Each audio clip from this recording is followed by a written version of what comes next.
Creating strong new product concepts. A concept statement is a clear description of our innovation. We use it to explain our idea to consumers. Then, we test our concepts with consumers to 1. Gauge each concept's attractiveness, 2. To prioritize concepts in our pipeline so that we make the best use of our limited resources, 3. To clarify and refine our claims and messages for the product packaging and advertising, and 4. To forecast sales for the new product's launch. Let's create a product concept for Doritos' 24/7 late night snacks. We begin by creating an outline to align the team about our target market, in Doritos' case, male college students, the consumer need we're solving, availability of late night snacks, and the 7 key parts of our product concept. Then we move into writing a full concept that will be shown to our consumer. Concepts consist of 7 parts. 1. The product's name.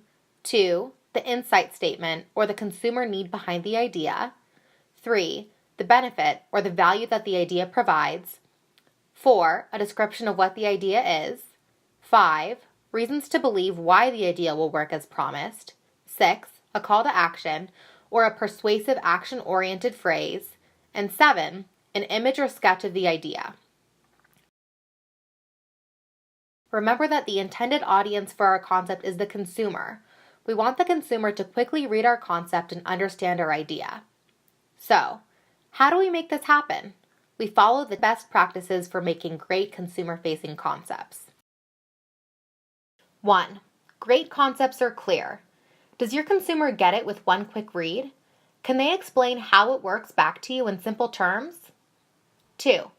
Concept should be centered around one core benefit, and all parts of the concept ladder up and support this core benefit.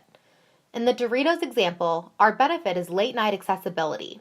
You can see that in our name, 24/7 flavors, our call to action, anytime, and our description of how it works, available anytime you want. 3. Stay focused. Be careful to avoid kitchen sink concepts that are loaded with 4 or more major features. These concepts typically test well, but aren't realistic. 4.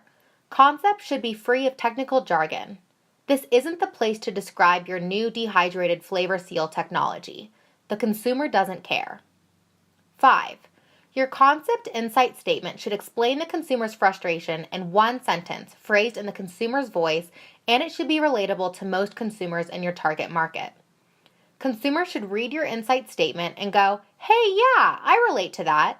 This insight statement: after coming home from the sink at 4 a.m., you're starving and could really snarf down a Philly cheesesteak pizza, but everything's closed, won't be relatable to all consumers in your target market.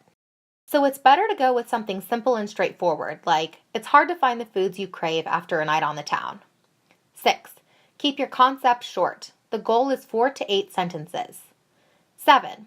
Write your concepts with one specific bullseye target market in mind. If you try to speak to all potential target markets, like both college males and 20-something professionals, you run the risk of not speaking effectively to anyone. 8. Your reasons to believe should be believable and meaningful to your consumers. What types of RTBs can you use? You can use brand equity, like Doritos, King of Late Night, to establish authority. Claims: available 2 times faster than takeout. User testimonials: preferred by 4 of 5 collegiate dudes. Celebrity endorsements: loved by Zac Efron. Guarantees: money-back guarantee, 30-day mouthwatering warranty, or technology affiliation, powered by Hungry Man dinners, and many, many more. 9. The concept's tone of voice should match the brand's positioning and product category. So you'd expect a concept for Doritos to have a much more fun and approachable tone than a concept for Pfizer Pharmaceuticals. 10. The call to action, the last sentence of your concept, is your chance to let your marketing creativity shine. Your call to action should be action-oriented. Buy one today. Persuasive. Taste the magic. And related to your core benefit. Try Doritos 24/7 to quench round-the-clock cravings. 11. Refine, refine, refine. Concepts are a living document. We refine our concept continuously based on consumer feedback. And this means that great product concepts are refined up to 50 times before we consider them final. Finally, it's important to know that while the product manager typically writes a concept, She typically does so in collaboration with the full cross-functional team. Let's recap. 1. A concept is a succinct consumer-facing description of your idea. 2. Great concepts are clear, focused around one core benefit for one clear target market. Since the consumer is our intended audience, it's important for our insights to be relatable and phrased in the consumer's voice, and to avoid technical jargon.